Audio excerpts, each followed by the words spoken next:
comprendre comment faire un rendez-vous. Vous devriez comprendre que le rendez-vous va permettre à un patient de pouvoir réserver. Ça peut être à distance, ça peut être sur place, une consultation avec un médecin. Donc ce rendez-vous, ce que nous allons faire aujourd'hui, c'est un rendez-vous sur place qui va directement permettre aux patients de directement accéder à une salle de consultation pour se faire consulter par un médecin. Donc, pour ce faire, vous avez le module qui est là, qui s'appelle rendez-vous. C'est le module là qui va, par exemple, dedans, qui va gérer et les rendez-vous, parce que vous devriez comprendre qu'avec les rendez-vous, un client peut appeler, un client peut envoyer un mail, et ainsi de suite, pour pouvoir réserver, par exemple, un temps. Et ça, aujourd'hui, les cliniques ou hôpitaux modernes devraient vraiment bien pouvoir gérer les rendez-vous des patients pour pouvoir leur permettre d'accéder facilement à des consultations. Donc, pour ce faire, vous cliquez sur le module de rendez-vous. Le système va ouvrir le rendez-vous et le système va vous donner la liste des rendez-vous, surtout aujourd'hui et qui ne sont pas finis. Tous les rendez-vous vous avez ici aujourd'hui, quand vous supprimez ça, ça va faire sortir même les rendez-vous qui ont été faits avant aujourd'hui, les dates ultérieures. Donc, directement de charger tous les rendez-vous aujourd'hui qui sont déjà pris aujourd'hui et qui ne sont pas finis parce que c'est important. Quand ils sont finis, automatiquement ils disparaissent. Donc pour cela, vous venez sur le bouton nouveau. Quand vous venez sur le bouton nouveau, vous avez un design intuitif qui va vous permettre ici de pouvoir faire. Donc ici, vous allez insérer au niveau de malade, ça peut être malade ou patient. Vous allez insérer par exemple le patient que nous avons enregistré, le patient Tunkara. Le patient Tunkara. Donc le patient Tunkara qu'on a enregistré, c'était Ousmane. C'était Ousmane Tunkara. Monsieur Ousmane Tunkara est là. Et vous allez voir que automatiquement, le système même essaie de directement récupérer son âge. Le système va nous permettre de dire où il part, par exemple. Et vous avez ici le docteur, automatiquement, du fait qu'on a, en enregistrant le patient, on a choisi un docteur principal. Le système nous a automatiquement proposé le docteur qui doit le voir. La salle de consultation doit être, par exemple, la salle de consultation démo. C'est une salle que j'ai directement ici configurée dans le système. Vous avez ici le système avec la configuration nous propose directement la durée de 15 minutes. Après, vous avez ici, si le rendez-vous doit être planifié à une date ultérieure, vous essayez de mettre la date ultérieure. Si c'est aujourd'hui, vous laissez comme ça.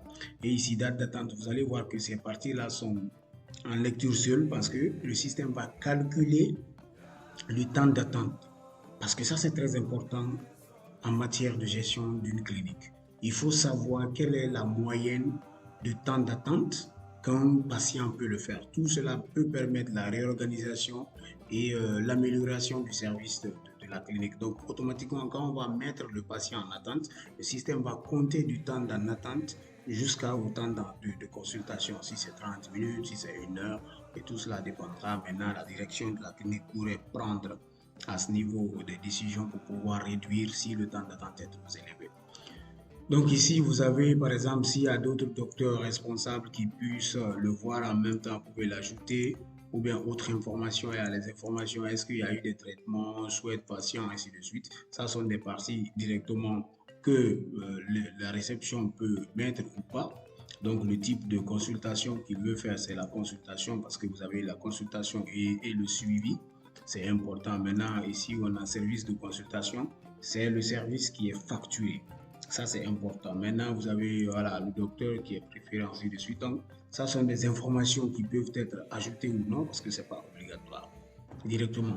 Maintenant, une fois que vous avez enregistré toutes les informations concernant ce rendez-vous, il suffira par exemple d'enregistrer parce que c'est important d'enregistrer et des fois avant de pouvoir confirmer. Parce que ça, c'est très important. Ici, quand vous enregistrez, le système va directement vous proposer de pouvoir créer une facture. Pour le moment, on a juste enregistré un rendez-vous. Le rendez-vous est juste enregistré parce que quand vous allez venir ici, vous allez voir ici que l'état est en brouillon. L'état est en brouillon parce qu'on n'a rien fait, ça n'a pas été confirmé.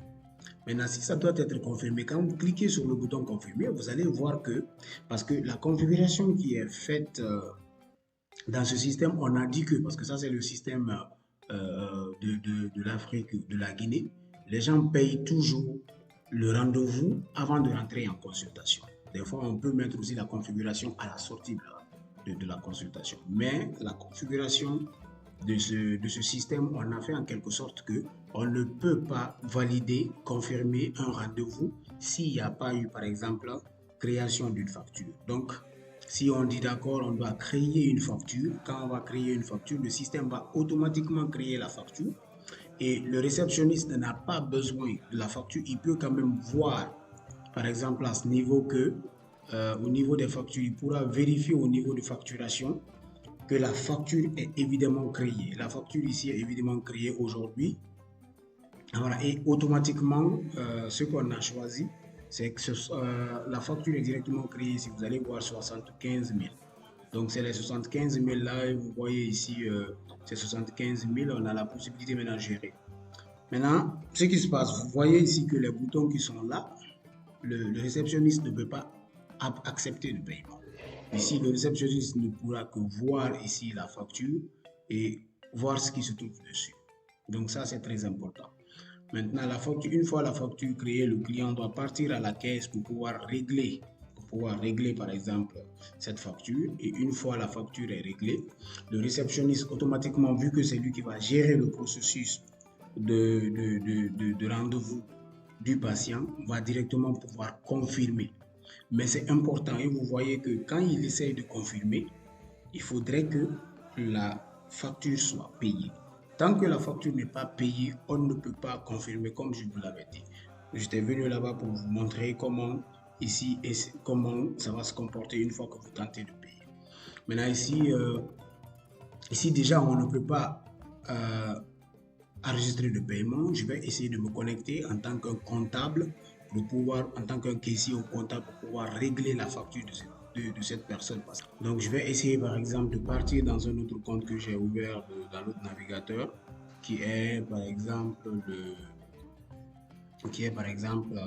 le compte d'un comptable. Donc, quand je me connecte dans le compte d'un comptable, vous voyez déjà ici que le comptable ou le caissier a même la possibilité de créer une nouvelle facture. Ici, quand je clique sur la facture qui est déjà là, vous allez voir que la facture pour le moment est en brouillon. Lui, il a la possibilité de pouvoir confirmer. Et pour faire une comparaison, vous allez voir que à ce niveau, le réceptionniste, même s'il vient dans la facturation, déjà, il n'a pas la possibilité de créer une facture par hasard.